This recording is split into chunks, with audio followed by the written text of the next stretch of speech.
کچھ سوالات یہاں پر آئے ہیں۔ ایک صاحب نے لکھا، حضرت آپ نے فرمایا کہ شیعہ بھی مسلمان ہے۔ ہمارے استاد صاحب فرماتے ہیں کہ شیعوں کا کلمہ اور ہے، پھر وہ صحابہ کرام کو معیار حق بھی نہیں مانتے اور نماز بھی اور طرح پڑھتے ہیں۔ کچھ لوگ کہتے ہیں کہ شیعہ حضرات صرف 3 نمازیں پڑھتے ہیں، وضاحت کر دیں۔ یہ ایسی باتیں ہیں جو بہت وقت چاہتی ہیں۔ میں نے جو اصولی باتیں کہی تھی ان پر سارے دوستوں کو توجہ مرکوز کرنی، ذہن میں اس کو بٹھاتے ہیں کہ جب کوئی یہ بات مانتا نا کہ اب حضور کے بعد کوئی مرکز ہدایت نہیں آئے گا، 2 دین ہم لیں گے نہ حضور سے لیں گے، وہ مسلم ہے، اس کو کافر نہیں کہہ سکتے۔ اب رسول کریم علیہ السلام اس دنیا میں ہمارے سامنے نہیں ہے کہ ہم آپ سے مسئلہ طے کرا دیں۔ کتابیں جو ہم تک پہنچی ہیں اس میں لوگوں نے بہت مختلف قسم کی رپورٹیں لکھی ہیں۔ کتابیں سب گروہوں کے پاس ایسی ہیں، بڑی بڑی ہیں، عالموں نے لکھی ہیں، پرہیزگاروں نے لکھی ہیں۔ ایک طرف ایسی ہسٹری ہے جس میں لوگوں کے ظلم ہی لکھے ہیں جن کو ہم صحابہ کرام کہتے ہیں۔ میں اور آپ تو چونکہ سنیوں میں پیدا ہوئے، ہمارے دلوں میں تو ان کی حقیقت ہے، ہم سمجھتے ہیں کہ ان کو برا کیوں کہ، مگر آپ ذرا اگر صبر کر کے حوصلہ سے کام لے کر کتابیں دیکھیں ان کی بھی، اور اپنی کتابوں میں جو نشاندہی کرتے ہیں ان کو ذرا دیکھیں اور تھوڑا سا یہ سوچیں کہ بھئی ان کی بات بھی تو کوئی سوچنی چاہیے۔ پھر میں اس وقت بیان نہیں کروں گا کیونکہ پھر بات پھیل جائے گی، کوئی بدمزگی ہو جائے گی، آپ خود کہیں گے کہ یار وہ بھی معذور ہے۔ اگر ایسے سلوک انہوں نے کیے حضور کی اولاد سے تو کیوں ان کو پھر نیک کہا جائے؟ اب وہ بیان کرنے کی باتیں نہیں کہ ان کو کھولا جائے پھر تو شیعہ سنی بحث چھڑ جائے گی۔ صرف بات یہ ہے کہ جو کسی غریب کو پہنچا نا، وہ نہیں کہتا کہ میں حضور کو نہیں مانتے گا، حضور سے پہنچا یہ لگے، ہمیں یہ پہنچا حضور یہاں ہاتھ باندھتے تھے، ہم اہل حدیث یہ باندھنے لگے۔ حنفی حضرات کو پہنچا کہ ناف کے نیچے بات، کتابوں میں سب باتیں ہیں، کوئی نہیں کہہ سکتا کہ یہ ناف تلے نہیں لکھا یا سینے پر ہی لکھا۔ اب جس کو جس پر تسلی ہو جاتی ہے کہ میرے خیال میں یہ بات زیادہ درست ہے اس پر عمل کرتا وہ یہی سمجھ کر ہے کہ ہدایت حضور سے لے لی۔ اب شیعہ حضرات نے دیکھا ان کی بات چھوڑیں، نماز کی بات، اب میں اپنی کتابوں کی بات کرتا ہوں۔ اگر کسی نے پڑھا ہے تو مصنف ابن ابی شیبہ دیکھے، یہ سب لوگ امام بخاری اور مسلم کے استاد تھے، ان سے پہلے انہوں نے کتابیں لکھی۔ اس میں الگ باب ہے کہ ان لوگوں کا بیان جو نماز ہاتھ چھوڑ کر پڑھتے، اب اس میں کون آدمی آتا؟ یہ ہم صحابہ کے عاشق کدھر جائیں گے پھر کہ عبداللہ ابن زبیر رسول اللہ کی پھوپھی کے بیٹے ہیں، یہ عبداللہ ان کا بیٹا ہے اور حضرت ابوبکر صدیق کا نواسا، ہاتھ چھوڑ کر نماز پڑھتا، اتنا بڑا صحابی رسول۔ اور مدینہ منورہ میں، کوفہ میں، بصرہ میں یہ جتنے ہمارے امام ہیں ان کے جو استاد تھے صحابہ کے بعد ان کو تابعین، مدینہ میں جائیں امام سعید ابن مسیب جن کو سید التابعین کا، صحابہ کے بعد سب سے ہاتھ چھوڑ کر نماز پڑھتے۔ ہماری سنیوں کی کتابوں میں ہم بصرہ میں جاتے ہیں، حسن بصری اور محمد ابن سیرین یہ ہاتھ چھوڑ کر پڑھتے۔ مکہ میں یا کوفہ میں آتے ابو حنیفہ رحمۃ اللہ علیہ کے استاد دادا ابراہیم نخعی، یہ ہماری کتاب میں۔ اب کون سی نماز شیعوں کی الگ ہاتھ چھوڑ کر پڑھتے اور کیا ظلم کرتے؟ کوئی بات نہیں، ہماری کتاب میں گواہی دیتی کہ یہ نماز پڑھنے والے بھی صحابی تھے، بڑے بڑے تابعین۔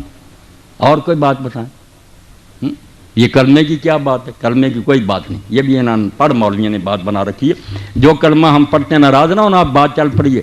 یہ کہاں قرآن میں لا الہ الا اللہ محمد رسول اللہ کو دکھایا مجھے قرآن میں، حدیث رسول میں دکھائے، کہیں یہ کلمہ طیبہ نہیں۔ یہ 2 الگ الگ کلمے ہیں، بالکل ٹھیک ہے، لا الہ کہیں لکھا ہے، محمد ہم نے جوڑ لیے۔ حضور نے تو جو کلمہ بنایا وہ شیعوں اور سنیوں کا ایک ہے، کلمہ شہادت، حضور وہ پڑھاتے تھے، اشہد ان لا الہ الا اللہ وحدہ لا شریک لہ واشہد ان محمد عبدہ ورسولہ، وہ ہے کلمہ۔ یہ ہمیں 2 جمع کیے، انہوں نے ایک تیسرا بھی اکٹھا کر لیا، اگر کوئی چوتھا بھی کر لے کہ ساتھ ہی کہ ابوبکر صدیق عمر فاروق، کچھ بھی نہیں بگڑتا، نیک باتیں اکٹھی کرتے ہیں۔ یہ کوئی اسلام کے کلمے نہیں، نہ کوئی دین اس سے بگڑتا ہے، اچھی باتیں جو اکٹھی کرتے ہیں آپ، عثمان ذوالنورین کر لیں آپ بھی کلمہ، یہ کریں، یہ کلمہ کوئی نہیں ہے، یہ کلمہ طیبہ۔ آپ بھی حیران ہوں گے کسی آیت میں نہیں اس طرح بنایا آیا، کسی حدیث میں نہیں، 2 الگ الگ چیزوں کو لے کر ہم نے اکٹھا کر دیا۔ انہوں نے بھی اگر کہہ دیا علی ولی اللہ تو ہم بھی مانتے ہیں کہ علی جو تھے اللہ کے ولی تھے، کوئی شک والی بات؟ اس طرح کی باتوں سے دین نہیں کوئی بگڑتا، یہ آپ کہہ لیں کہ پیار سے انہوں نے کر لیا۔ ہمارے ہاں یہ بریلوی دوست ہیں، یہ اذان سے پہلے یہ صلات کہتے ہیں، بعد میں کہتے ہیں، ہم کہتے ہیں حضور نے نہیں کہی، یہ صحابہ نے اس لیے نہیں کہنی چاہیے، مگر یار اس میں کوئی کون سی کفر کی بات تو کوئی نہیں نا، درود شریف انہوں نے پڑھ دیا، کوئی اسلام سے نکل گیا؟ عقل سے کام لیا کریں، جتنی بات غلط نظر آتی ہے کہ یہ حضور کا طریقہ کہہ لیں، مگر کافر نہیں، کوئی غلط بات نہیں، درود شریف ہر وقت پڑھا جاتا ہے، کوئی صبر سے بھی کام لینا، کچھ نہیں بات۔ اور کون سی بات شیعوں نے کہہ دی؟ ہاں 3 نمازیں کوئی نہیں پڑھتا، کوئی مسلمان نہیں کہتا کہ 3 نمازیں، سب جانتے ہیں کہ 5 نمازیں، ان کے 5 کے نام ہیں، 5 کی رکھتے ہیں سارے مسلمانوں کی ایک ہیں کہ 2 فجر کی ہیں، 4 ظہر کی ہیں، 4 عصر کی ہیں، 3 مغرب کی ہیں، 4 عشاء کی، شیعہ کی بھی اتنی ہیں، سنیوں کی بھی اتنی۔ اب مسئلہ کیا ہے؟ جمع بین الصلاتین، کہ 2 نمازیں اکٹھی پڑھی جا سکتی ہیں کہ نہیں۔ یہ جب ہم پرانی حدیثوں کو دیکھتے ہیں، ٹھیک ہے جب زد آ جاتی لوگ زد میں دور تھے، شیعوں کی کتابیں میں نے پڑھی، ان کے علماء بھی میں جانتا ہوں، وہ سارے مانتے ہیں مگر روک نہیں سکتے، جانتے وہ بھی ہیں کہ الگ الگ 5 وقتوں میں پڑھنا، ہماری طرح وقت لکھے ہوئے ہیں کہ زور یہاں تک ہے، اثر بالکل ہمارے والے طریقے ہیں۔ صرف فرق یہ ہے کہ حضور نبی کریم صلی اللہ علیہ وسلم نے، یہ اب ہماری ضد ہے کہ ہم نے اکٹھی کرنی چھوڑ دی۔ رسول کریم علیہ السلام سے صحیح حدیث ہے، چاہے امام ترمذی کہتے ہیں اس پر کسی نے عمل نہیں کیا، یہ تو آپ کی اپنی مرضی، حدیث میں کوئی خرابی ہے کہ آپ نے مدینے میں ہوتے ہوئے نہ سفر تھا، نہ بارش تھی، نہ خطرہ تھا، نہ بیمار تھے، ظہر اور عصر کی 2 نمازیں اکٹھی پڑھائیں، 4 فرض اس کے 4 اس کے 8 مغرب اور عشاء کی، بالکل صحیح حدیث، کوئی شک نہیں۔ اب بلا وجہ اکٹھی کی۔ ابن عباس سے لوگوں نے پوچھا، ابو ہریرہ سے پوچھا کہ حضور نے ایسا کیوں کیا؟ جب کوئی مجبوری نہیں فرمایا، اسی لیے کہ امت سے تنگی دور ہو جائے، امت کو پتہ چل جائے کہ اکٹھی کی پڑھ لیں، کوئی بات نہیں۔ تو سنت ہے یہ شیعہ جو کرتے ہیں، مگر ان کی زیادتی کہ انہوں نے عادت بنا لی، یہاں سے خود یہ شیعہ مسلک کے بھی خلاف ہے، ان کی کتابیں بھی یہ نہیں کہتی کہ روز اس طرح پڑھو، 5 اذانیں ہونی چاہیے، 5 وقت ہیں، مگر صرف اکٹھی کی جا سکتی ہیں۔ مسئلہ اتنا تھا کہ جائز ہے اگر کوئی کر لے، ہم نے ضد کر لی کہ کرنی نہیں اکٹھی کی تو کافر ہو جائیں گے، ہم بھی جھوٹے ہیں، جب جی چاہے اکٹھی 2 نمازیں پڑھ سکتا ہے، ظہر عصر مغرب عشاء جائز۔ ان کی وہ ضد غلط ہے کہ روزانہ پڑھنا، یہ ان کے مسلک میں نہیں، ان کی بھی شرارت ہے، کتابیں ان کی نکال کر دکھاؤں گا، ان کے علماء کے فتوے دکھاؤں گا، ہماری طرح 5 اذانیں دیں، 5 وقتوں، اصل یہی ہے۔ مگر کبھی اگر اکٹھی کو کر لے تو بیٹا اتنی بات تھی کہ وہ جائز تھی، ہم نے ضد کر لی کہ نہیں پڑھنی، انہوں نے کر لی کہ ہم نے جان بوجھ کر اسی طرح پڑھنا ہے، یہ چیڑ بن گئی۔ مسئلہ اتنا ہی ہے کہ بلا وجہ بھی ظہر عصر کو مغرب عشاء کو اکٹھی کیا جا سکتا ہے، اس میں نہیں وہ کوئی بری بات کہتے، جو عادت انہوں نے بنا لی یہ غلط ہے، پڑھتے 5 ہی مگر 2 کر کے اکٹھی پڑھ لیتے ہیں۔ ہاں اور کیا بات؟ شرکیہ غزلیں قصیدے کافی ہیں، مثلا امداد کن از رنج و غم آزاد کن، شاد کن لکھا، ایسا نہیں میں صحیح پڑھتا ہوں، مجھے سب یاد ہے کہ کیا پڑھ دیں۔ امداد کن از رنج و غم آزاد کن، در دین و دنیا شاد کن یا شیخ عبد القادر، یہ پڑھتے۔ اب اس کو کہا کہ یہ شرکیہ اور اس لیے وہ کافر ہوگا، شرک مشرک ہوا، ایسی بات نہیں کوئی، ٹھیک ہے میں بھی کہتا ہوں ایسا نہیں کہنا چاہیے، نہ پڑھنا چاہیے، مگر جب ان کے علماء سے پوچھا، انہوں نے کتابیں لکھی، انہوں نے کہا جب ہم کہتے ہیں کہ یا رسول اللہ مدد کریں، ہمیں پتہ ہے کہ مدد اللہ کے سوا کوئی نہیں کرے، بالکل کتابیں لکھی، جاہلوں کو گمراہ کر دیا، خود بچے ہوئے ہیں وکیلوں کی طرح، بالکل دامن بچایا ہو کہ اگر عالم پکڑے وہ فوراً کہتے ہیں کہ توبہ توبہ، رسول اللہ نے کیا مدد کرنی، مدد تو اللہ کرتا۔ وہ کہتے ہیں ہم جو کہتے ہیں کہ اللہ کے رسول مدد کر یا شیخ عبد القادر جیلانی مدد کر، ہمارا مدعا صرف توسل ہوتا، ہم دعا چاہتے ہیں کہ اللہ کے رسول ہمارے لیے دعا کر دو۔ تم زندگی میں مانتے ہو کرتے تھے، ہم اب بھی کہتے ہیں کہ آپ کو فرشتے پہنچاتے ہیں، ہماری درخواست چلی جائے گی، حضور خوش ہو کر ہمارے لیے دعا کر دیں گے۔ اب اگر دعا کی حد تک بات ہو تو ہم بھی کہتے ہیں کہ نیک آدمیوں سے دعا کراؤ، اس میں کوئی شرک ہے؟ زندوں سے کراتے ہیں کہ نہیں؟ وہ بیچارے بعد میں بھی کہتے ہیں کہ یہاں سے چلے گئے مگر اللہ کے رسول ہیں، درود شریف پہنچتا، بات ٹھیک ہے، تو کہتے ہیں ہماری درخواست بھی اگر چلے جائے گی اور حضور یہ ہماری مدد فرمائیں گے، آپ کسی امیر آدمی کے پاس میری مدد فرمائیں، کوئی میرے پاس آ جاتا مولوی صاحب میری مدد کریں، وہ مدد ہے جو اللہ سے مانگی جاتی، کوئی خیال کیا کرے نا، وہ مدد وہی ہے جو بندے ایک دوسرے سے مانگیں۔ یہ رسول اللہ سے مدد، بزرگوں سے مدد، ان کے علماء کہتے ہیں کہ ہم اتنا ہی مانتے ہیں کہ آپ ہمارے لیے اللہ سے دعا کریں۔ اگر بات اتنی ہے تو اس کو ہم کفر شرک نہیں کہہ سکتے۔ یہ الگ بات ہے کہ ہم کہیں گے یار موت کے بعد اس کا ثبوت نہیں ملتا کہ صحابہ نے کبھی ایسا، یہ بحثیں ہوتی رہیں گی، مگر کافر مشرک کوئی نہیں ہوگا۔ یہ دل پر لکھ لیں کہ ان باتوں سے کوئی نہیں کافر مشرک ہوتا، یہ لوگوں نے بات کو طول دے دیا، بات کو لمبا کر دیا، ایسی نہیں بات۔ اور کیا کوئی بات ہے پوچھو؟ کافر والی بات آپ کوئی لائیں، کافر نہیں، بالکل ان گھروں میں سے ایک میں بھی کفر کی بات ہے، غلطی ہو سکتی، ہم کہیں گے اس کا یہ خیال نہیں درست۔ ہاں کیا حضرت امام ابو حنیفہ رحمۃ اللہ علیہ امام اعظم ضعیف الحدیث ہیں؟ یہ میرے کسی دوست نے لکھ کر دیا، ٹھیک امام اعظم۔ اب یہ میرے اہل حدیث دوست جنم یہ کبھی کبھی یہ شرارت کرتے ہیں کہ امام اعظم تو رسول اللہ، ابو حنیفہ کو کہ امام اعظم کہتے ہیں، یہ وہ لوگ ہیں جو روزانہ لکھتے ہیں کہ قاری عبدالحفیظ صاحب خطیب اعظم بھائی رسول اللہ سے مقابلہ کیا، عقل کے اندھو۔ اب جب آپ نے اس کو کہا خطیب اعظم تو یہی ہے کہ یہ شہر کے بڑے خطیب ہیں یا اس وقت دنیا کے بڑے خطیب۔ رسول اللہ کا ذکر کہاں درمیان میں آ گیا؟ رسول اللہ کو تو مانتی ہے کہ ان کو تو زیر بحث ہی نہیں لانا چاہیے، وہ تو امام اعظم ہیں ہی، نبیوں کے بھی امام۔ یہ بات تو عالموں کی ہو رہی ہے کہ جو امام ابو حنیفہ کے زمانے میں امام تھے، مالک، شافعی، احمد، حنبل اور ابو حنیفہ، ان میں سے ان لوگوں نے سمجھا کہ ہمارے علم میں یہ ان میں سے امام اعظم ہے، بڑے امام۔ یہ خیال آپ بھی کہتے ہیں یہ قائد اعظم ہے، قائد اعظم رسول اللہ نہیں، حقیقت تو دیکھو سب سے بڑے رہنما تو وہ ہیں، مگر پاکستان میں بھائی ہمارے جو تھے سیاسی لیڈر وہ قائد اعظم حملہ نہیں جناب، حضور کو خام خواہ درمیان میں کسی لاتے ہیں شرارت کے طور پر۔ کوئی حنفی غریب نہیں کہتا کہ ابو حنیفہ حضور سے بڑے امام ہیں، توبہ توبہ کہہ سکتے، حضور کے تو ادنا امتی ہیں، رسول اللہ کا نہیں مقابلہ، امت کے عالموں کا مقابلہ۔ تو اگر کوئی کہتا شافعی کہ ہمارے خیال میں امام شافعی امام اعظم کہتا رہے، اس کا حسنہ دان، ہم اس کو کوئی دان تو نہیں لگا۔ کوئی حنفی کہتا ابو حنیفہ امام، اور یہ ضعیف الحدیث کی بات بھی ہے کہ حدیث میں ضعیف امام صاحب کے علم اور زود اور تقوی پر کسی نے اعتراض نہیں کیا، بڑے بڑے ان کے دشمنوں نے مانا کہ یہ تو بات سچ ہے، پرہیزگار تھے، نیک تھے، عالم تھے بہت، صرف یہ بعض لوگوں نے کہا کہ حدیث کے یاد رکھنے میں ان کے حافظ میں کمزوری تھی، کئی مرتبہ ایک حدیث شروع کرتے تھے دوسری حدیث گڑبڑ ہو جاتی تھی، ذوف جو ہے نا حفظ کے میں تھا حدیث کے بارے میں۔ یہ بھی کچھ لوگوں کا خیال، کچھ لوگ زیادہ نہیں، ہم نے تو حدیث میں بھی انہیں سکھا پایا۔ باقی جو ہے نا دیکھنے کی بات، جیسے ایک زمانے میں کسی نے مودودی صاحب سے کہا کہ آپ نے کہاں سے پڑھا؟ مودودی صاحب رحمۃ اللہ نے کہا میرا کام چھپا ہوا نہیں ہے، چھپا ہوا، اس لیے میری سند کیا پوچھے، چھپا ہوا جو میرے نا دفتر ان سے پڑھ کر اندازہ کرو کہ مجھے کچھ آتا ہی نہیں۔ ابو حنیفہ کی فقہ کوئی آدمی پڑھے پتہ چل جاتا ہے کہ اس بیچارے کو کچھ آتا ہے۔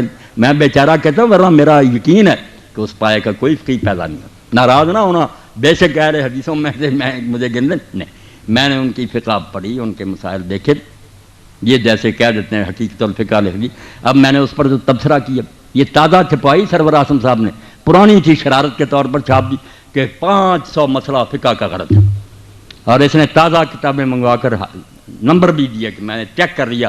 اب میں نے ایک پورا خطبہ دیا اور وہ کتاب واپس اس کو بھیجی نشان لگا کر۔ اب میں نے پوچھا عمران لڑکے سے دی تھی، اس نے کہا شرم سے چپ ہو گیا۔ میں نے کہا جن کتابوں کے حوالے دیے وہاں لکھا کہ یہ نکاح جائز ہے، تم نے بنا دیا کہ فقہ کی کتاب میں لکھا ناجائز ہے، جائز کو ناجائز، نکالو کتاب۔ اتنے جھوٹے، ہاں۔ اس لیے اللہ کے بندو میں ان بحثوں میں نہیں رجا کہ حنفی ہے یا شافعی ہے یا اہل حدیث ہے، یہ بیچارے ملاؤں کی باتیں ہیں۔ میری بات آپ نے سن لی، میری سطح بہت بلند ہے، میں نے ان لوگوں کو پڑھا ہے، ایمانداری سے پڑھا، اور ان کے اصل دفتر میں نے کنگالے کہ شیعہ کہاں سے چلے اور ان کے علم کیا۔ میں اللہ کو گواہ کر کے کہتا ہوں کہ ان میں بڑے بڑے فاضل پیدا ہوں، ان کے پائے کا ایک بھی نہیں آپ دکھا سکتے۔ باقی صحابہ کو برا کہتے ہیں جو انہیں پتہ چلا، کہنا ہی ہے نا، جنہیں پتہ چلا کہ فاطمہ کو مارا حضرت عمر نے، ان کے بازو توڑا اور ان کے بچہ پیٹ سے گرایا، وہ کیوں نہ برا کریں؟ اب یہ صحیح ہے یہ غلط، روتے رہیں آپ، کتابوں میں لکھا، آپ کہیں گے اس کی سند ضعیف ہے، وہ کہتے ہیں کہ ہمیں اعتبار، کتابوں میں راویوں نے میرے بھائیوں لکھ لیا سب کچھ، اب شیعہ اس سے جان نہیں چھڑا سکتے۔ وہ کہتے ہیں وہی عمر ہے جس نے حضور کو کاغذ قلم نہیں دیا، آپ نے آخر وقت کہا لاؤ میں تحریر لکھ دوں، نکالو، وہ کہتے ہیں اپنی بخاری 6 جگہ لکھا گیا۔ اللہ کے نبی نے آخر وقت کہا لے آؤ سامان، میں ایسی چیز لکھوا دوں میرے بعد گمراہ نہ ہو۔ کس نے اٹھ کر کہا کہ ہم نہیں لکھوائیں گے؟ حضرت عمر نے کہا کہ قرآن کافی ہے، ہمیں نہیں حضور کی تحریر چاہیے۔ کہتے ہیں اس کو کہتے ہیں حضرت اللہ کے رسول کی وصیت نہیں لکھنے دی۔ اب بات ذرا نہ آپ کھلوائیں، بس جو بات آپ کو سمجھا دی نا کہ ہر شخص بیچارہ پھنسا ہوا، وہ کچھ نہیں غریب کر سکتا، جو کسی نے پڑھ لیا اس کے دل میں بیٹھ گیا۔ یہ نہ کافر ہیں نہ بے دین ہیں، رسول اللہ کے دیوانے ہیں۔ اب جن غریبوں کو سمجھ آئی کہ انہوں نے حضور کے خاندان سے بعد میں بڑا ظلم کیا، بی بی فاطمہ روتی ہے ان کے ہاتھ سے مری، وہ کیوں نہ برا کہیں ابو بکر اور عمر کو؟ جن کو پتہ چلا نہیں وہ تو اچھا سلوک کرتے، وہ غریب کہتے ہیں ان کی عزت کریں۔ یہ بیچارے بعد میں جو ہم پیدا ہوئے ہمارے بس میں کچھ نہیں ہے، لکھنے والے وہ بھی لکھ گئے، وہ علماء ان کو ممبروں پر سناتے ہیں کہ کون فاطمہ کے گھر پر آگ لے کر گیا تھا، جس نے دروازہ گرایا اور فاطمہ رضی اللہ عنہا کے پیٹ پر گرا اور ان کا بچہ گر گیا، اس صدمے سے مری۔ یہ کتابوں میں درج ہے کہ حضرت عمر نے یہ کام کیا۔ وہ کہتے ہیں اس عمر کو کہتے ہو کہ نیک کو؟ اب جو یہ سنیں گا آپ دل پر آسرا کہ وہ گالیاں نہیں دے گا تو اور کیا کریں؟ آپ کے علماء کریں گے یار یہ جھوٹی کہانیاں، وہ بھی سنی بات کہیں گے جھوٹی، موقع پر نہ وہ تھے نہ یہ تھے، لکھنے والوں نے ظلم بھی لکھ دیے، لکھنے والوں نے ان کے عدل بھی لکھ دی، بعد میں جو پیدا ہوئے غریب پڑھتے رہیں، مگر یہ صبر کر جائیں، بالکل ایک دوسرے کو گلے لگا لیں کہ بھائی آپ نے جو سنا اس کو مانے، ہم نے جو سنا اس کو مانے. رسول اللہ کو تو سب مانتے ہیں نا. آؤ بھائی بن جائیں، مل کر رہیں. وہ بندے اچھے تھے یہ برے تھے، اللہ فیصلہ کرے گا. اس پر آ جائیں انشاءاللہ نا، یہود نصارہ کچلے جائیں گے. اور اگر آپ نے یہ بحثیں چھڑی رکھی، کوئی عالم مناظرے سے انہیں ختم نہیں کر سکتا. آپ آج سن لیں، میرا یہ ریکارڈ پہنچا دے. دیوبندی ہو، بریلوی ہو، شیعہ میدان میں آئے، مجھے لے جائیں انٹرنیٹ پر، یہ سارے گروہ بیٹھنے، میں اکیلا ہی ہوں گا. منوا دوں گا کہ سارے اپنی اپنی ذات پر سچی. یہ کتابیں نکال لو. اب جس شیعہ نے یہ سنا کہ عمر نے یہ ظلم کیا، وہ کیسے نیک کہے گا؟ کرو بات انصاف. اور جو کہتا ہے وہ اتنا نیک تھا، وہ برا کیسے کہے گا؟ مگر کتابوں کا کون فیصلہ کرے کہ ان میں سے کون موت پر ہے؟ یعنی ہم کہیں گے ہماری موت پر ہے، وہ کہیں گے ہماری موت ہیں. سب کے عالم، تہجد گزار، ولی، روزے رکھنے والے بیچاروں نے جو سنا اس پر لگے ہوئے. خدا کے لیے اس بات کو سمجھنے کی کوشش کریں، جو سنا ہے لوگوں نے اس پر پھنسے ہوئے. کوئی بے دین نہیں مرنا چاہتا، نہ کوئی برا. باقی جو پیٹ کی خاطر لڑا رہا ہے نا، ذاکر وغیرہ اور ادھر ہمارے ملا، یہ تو بیچارے ان کا دھندا ہے، ان کی بات نہیں. عالم اگر کھوائے وہ سامنے آئے، میں اس سے بات کروں گا. کیا نکالو اپنی کتابیں. یہ ہدایت سے بڑی کوئی کتاب آپ کی ہے؟ کیوں اس میں لکھا ہے کہ شیعوں کے ساتھ رشتہ داری جائز ہے؟ کیوں ان کے لکھا ہے کہ ان کے پیچھے نماز جائز؟ یہ شامی نکال لیں آپ. صاف لکھا کہ جو مفتی محمد شفیع رحمۃ اللہ علیہ دیوبندی، یہ تقی عثمانی کے والد سے امداد المفتی یہ نکال. اس میں جب لوگوں نے پوچھا کہ شیعوں سے رشتہ داری، انہوں نے کہا جو گالیاں بھی دیتے ہیں حضرت ابوبکر عمر کو، ان کو کوئی کافر نہیں کہہ سکتا. اور لکھا کہ جو خلاصۃ الفقہاء میں لکھا کہ یہ کافر ہے، قول مخالف للاجماع. یہ خود مفتی محمد شفیع صاحب نے کہ یہ بالکل ردی قول ہے، گالیاں دینے سے کوئی کافر نہیں ہوتا. ایک بےہودگی کہہ سکتے ہیں کافر کیسے ہوگا؟ کافر ہوگا کوئی کمبخت جب یہ کہہ دے گا کہ اب میں محمد رسول اللہ کو نبی نہیں مانتا. یہ کلمہ پڑھ کر وہ اسلام میں آیا تھا، نہ ابو بکر کا کلمہ پڑھ کر آیا تھا، نہ علی کا آیا تھا. یہ بعد میں آئے، حضور کا کلمہ پڑھا تھا. جس کمبخت نے اس میں شکدار کر دیا نا کہ اب مجھے یقین نہیں رہا، میں نہیں آپ کو نبی مانتا. کافر صرف وہ حرامی ہوگا، باقی کافر نہیں ہوگا جتنا چاہے مناظرہ کرے. کافر کس سے ہو گیا؟ وہ رسول اللہ کو نہیں مانتا. نبی رسول اللہ یا علی نبی، ابو بکر نبی، یہ نبی نہیں ہے، نبی کی امتی. حضور کو ماننا دین ہے. آپ کو ماننے سے نہ ہٹ جائے، بس اس کو قابو رکھے. پھر کوئی بات نہیں، جو سنی ہے بات سنتے رہو. آپ خود ہی حساب اللہ کو دے دو گے. رسول اللہ کو نہ چھوڑ دینا معاذ اللہ، اس سے نہ قدم پھسل جائیں. جزاک اللہ جی. اب آخر میں یہ اعلان ہے کہ کر دیں. حضرت مولانا اسحاق صاحب جامعہ مسجد محمدی کریمیہ کے خطیب بھی ہیں. یہ محلہ جیلانی پورہ گلی نمبر 1 جال خانوں والا ستیانہ روڈ پر واقع ہے. حضرت مولانا کے خطبہ جمعۃ المبارک 18/6/2004 اور خطبہ جمعۃ المبارک 25/6/2004 الائڈ اسپتال میں CPC روم میں ڈاکٹرز کو خطاب 26/6/2004 اور سرینا ہوٹل کے ہال میں ڈاکٹرز کو خطاب 27/6/2004. ان تمام پروگرام کی CDs جو یہ صاحب CDs بنا رہے ہیں ان کے پاس آپ کو مل سکتی ہے، یا آپ ان کے پاس جمعہ کے دن مسجد سے لے سکتے ہیں، یا جس کسی نے لینی ہے وہ ابھی ان سے رابطہ کر سکتا ہے. اب آخر میں ناظم یونین کونسل سے یہ گزارش کروں گا کہ وہ اپنے معزز مہمانوں کا شکریہ ادا کریں.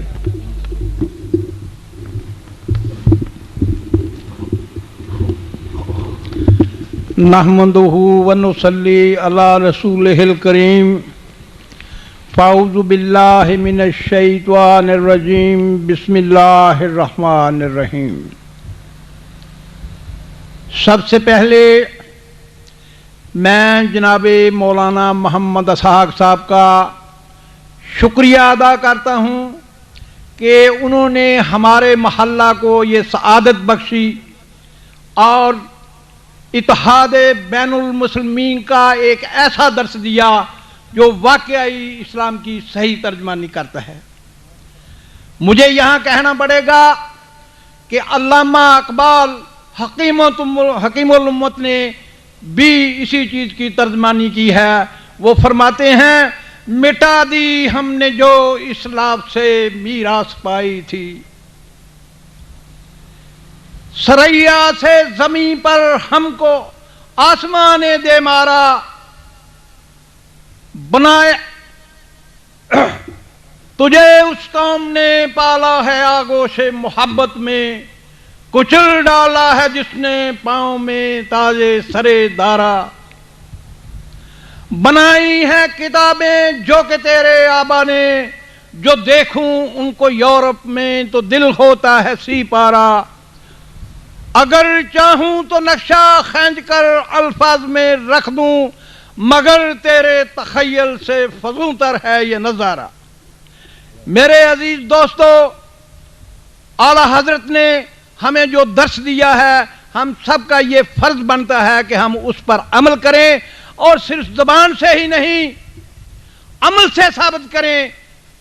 اب آخری نبی سرکار دو عالم صلی اللہ علیہ وآلہ وسلم بقید حیات نہیں ہے، اب ہم وارث نبوت ہیں۔ ہمارا یہ فرض بنتا ہے کہ ہم دین کو جگہ جگہ، گلی گلی، کوچے کوچے تک پہنچا دیں۔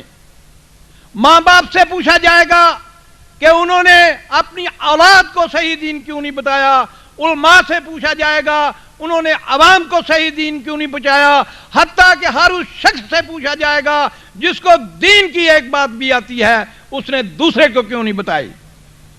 آخر میں ابو الاسر جناب حفیظ صاحب کا ایک شعر پڑھنا چاہوں گا۔ وہ کہتے ہیں، میرا مقصد تو اتنا ہے کہ ہم سب نیک ہو جائیں، خدا کو ایک مانے اور خود بھی ایک ہو جائیں۔ میں آپ سب کا شکریہ ادا کرتا ہوں۔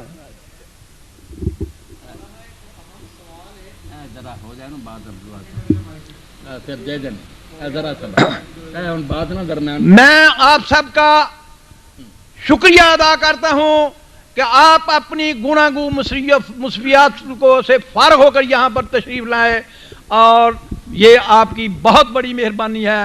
میں یہ سمجھتا ہوں یہ بھی ایک تحصیل علم کا ایک سلسلہ ہے جو کہ یہاں شروع کیا ہوا ہے، اور اللہ علامہ صاحب کو عمر دراز عطا فرمائے کہ وہ ہم سب کی رہنمائی فرماتے رہیں۔ شکریہ۔ وہ سوال یہ ہے مولانا کہ تقریباً ہر بھائی کے ذہن میں یہ سوال ہوگا کہ اگر کوئی مسلمان بدعتی ہو، وہ کلمہ شہادت کا اقرار کرتا ہے لیکن وہ بدعتی ہے، تو ایسے بندے کے ساتھ تعلق رکھنا، اس کے ساتھ مل کے عبادت کرنا، یہ شریعت میں کیسا ہے؟ بدعتی کا انجام بہت برا ہے، اور ملک میں ایسے فرق بھی موجود ہیں کہ جن میں بدعتیں موجود ہیں۔ ایسی صورتحال میں بحیثیت مسلم ہمیں کیا کرنا چاہیے؟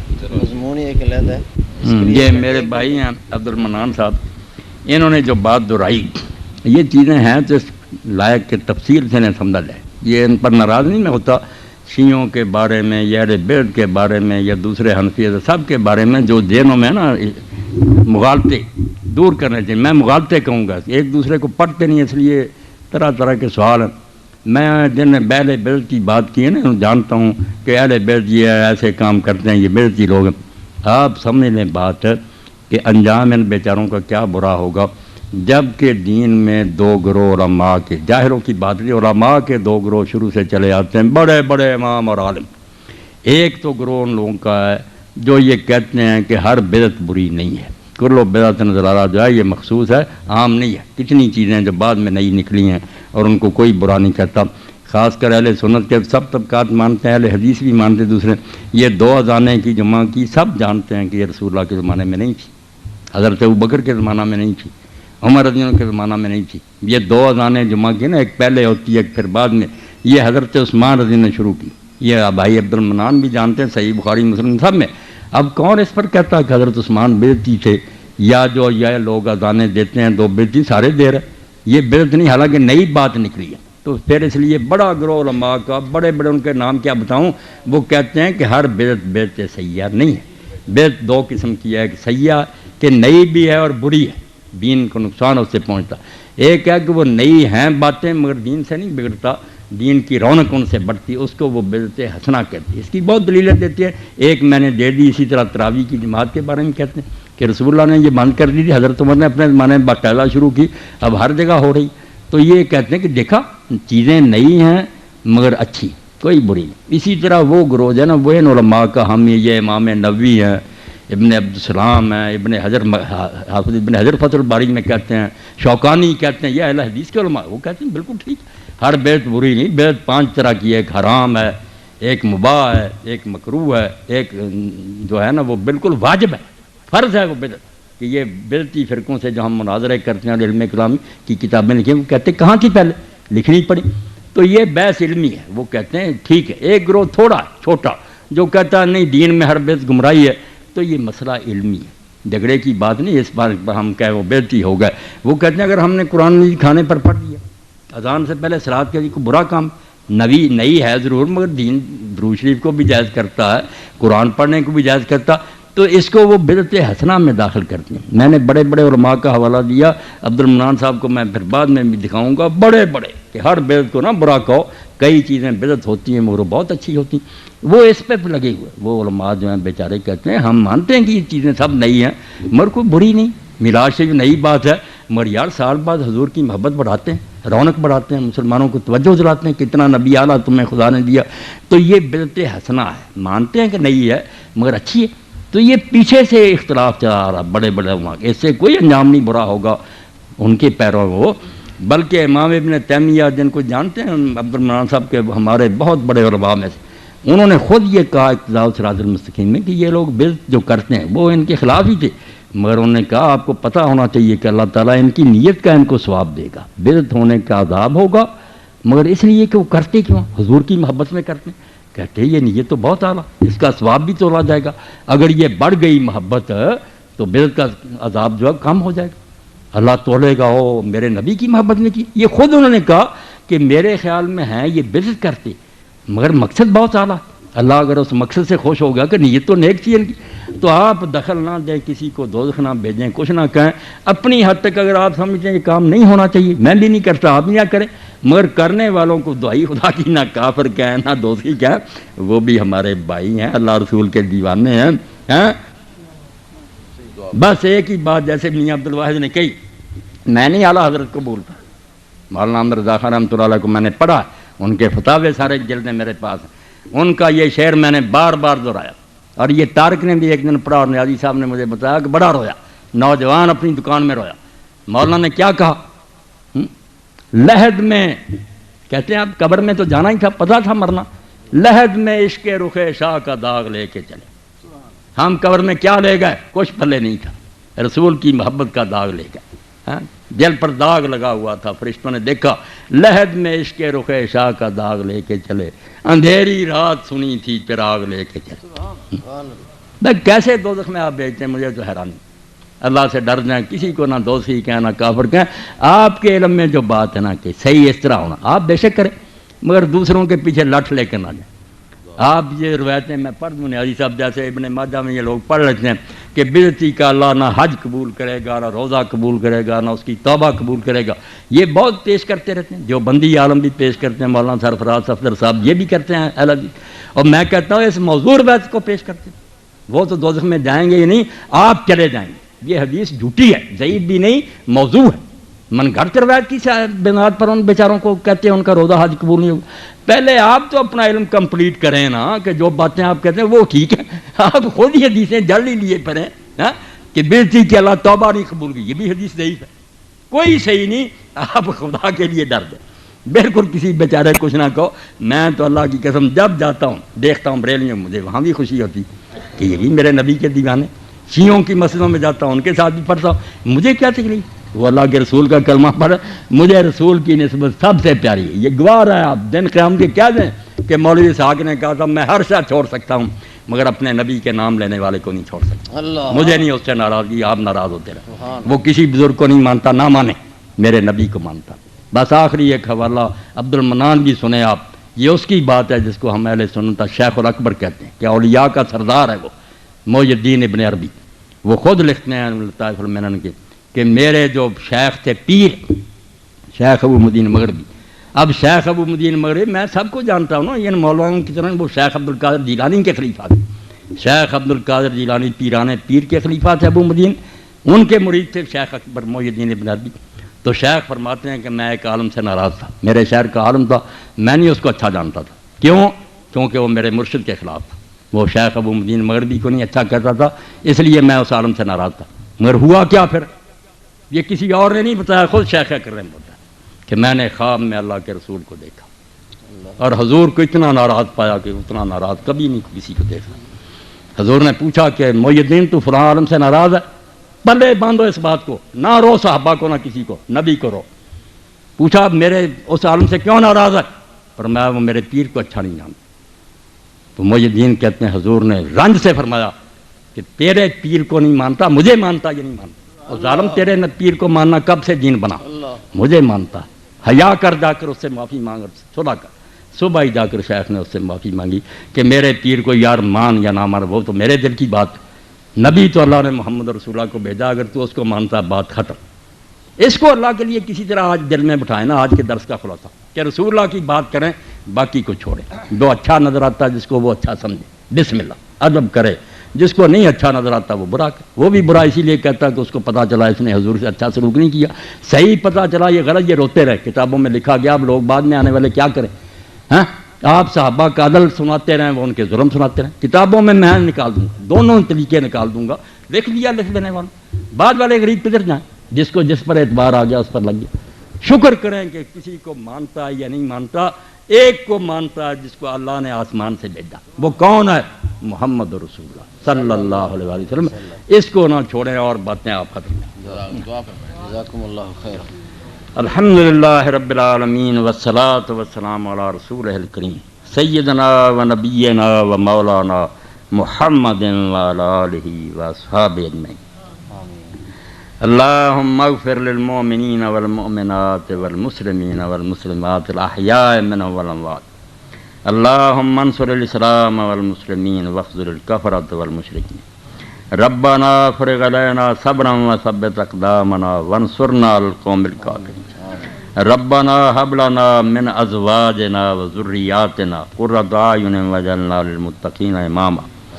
ربنا اغفر لی ولوالدی وللمؤمنین یوم یقوم الحساب۔ ربنا اغفر لنا ولاخواننا الذین سبقونا بالایمان ولا تجعل فی قلوبنا غلا للذین آمنوا ربنا انک رؤوف رحیم۔ وصلی اللہ تعالی علی عبد اللہ ورسولہ خاتم النبیین سیدنا و مولانا محمد وعلی آلہ واصحابہ اجمعین۔ اللہ آپ سب حضرات کو خوش رکھے، آباد رکھے، اسی طرح یہ رونقیں ہوتی رہیں۔